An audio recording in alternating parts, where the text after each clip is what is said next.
Moi, je m'appelle Mukanga Grace. Je suis ici à Asie depuis le mois d'avril.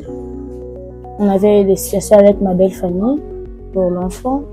Ma belle-mère ne voulait pas de l'enfant. J'avais pas refusé d'avorter. C'est comme ça, elle m'avait mis dehors.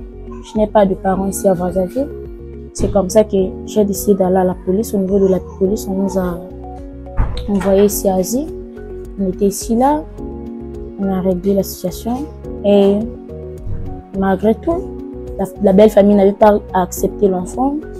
C'est comme ça que j'ai commencé à me détendre seulement avec l'aide d'Asie, venir tout le temps apprendre. Parce que de moi-même, peut-être j'allais me dire non, comme si je n'ai pas de soutien, je n'ai pas de parents avec l'enfant, je peux faire la prostitution, d'autres trucs là, mais au moins ici là, on nous accorde des conseils. C'est comme ça que je suis ici là. Après quelques temps, je n'avais pas d'endroit où aller. C'est comme ça qu'on m'avait accepté ici à l'hébergement. Je suis à l'hébergement ici, là, papa, je peux dire, je nage vers 2 mois. Ça se passe bien. On nous nourrit bien. Je suis là avec mon enfant. On assume vraiment notre protection à moi et l'enfant. On dort bien dans les bonnes conditions. Je suis vraiment reconnaissante. J'étais partie chez ma grande sœur. Comment c'était vraiment la guerre avec la grande sœur. Elle ne voulait pas vraiment que je puisse rester avec elle, avec l'enfant. Et moi, je suis la maman du bébé. Je n'avais pas besoin d'abandonner mon enfant seulement pour que je reste avec elle. J'étais obligée de quitter chez elle. Comme ça, j'étais repartie avant là où j'habitais chez sa belle-sœur. Arrivant là-bas, elle m'avait accepté pour quelque temps.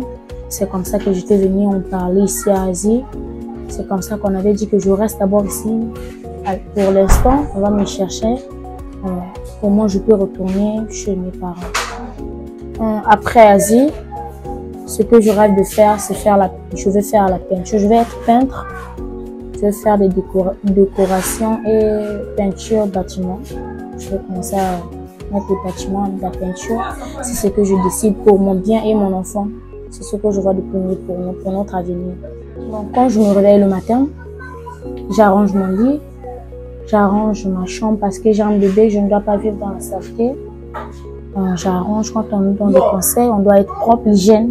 On doit appliquer l'hygiène, surtout moi, comme j'ai un enfant. Comme toutes les filles aussi qui ont des enfants, on doit appliquer l'hygiène parce que la peau de l'enfant est fragile.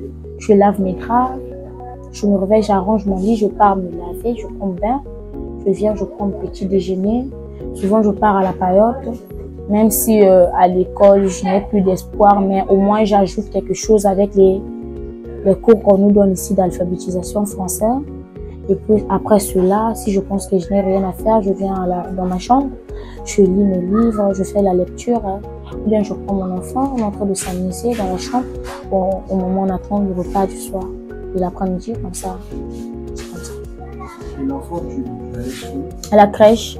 Je la laisse souvent à la crèche parce que peut-être que je veux faire quelque chose, ou bien elle a envie de s'amuser avec les autres. À la crèche, il y a des jouets. Là-bas, c'est fait pour les enfants. Je pars la laisser là-bas. Comme là, je suis moi-ci, elle est en train de s'amuser. J'ai le temps de lire, de faire mes devoirs. Si peut-être j'ai envie de faire des exercices, je peux faire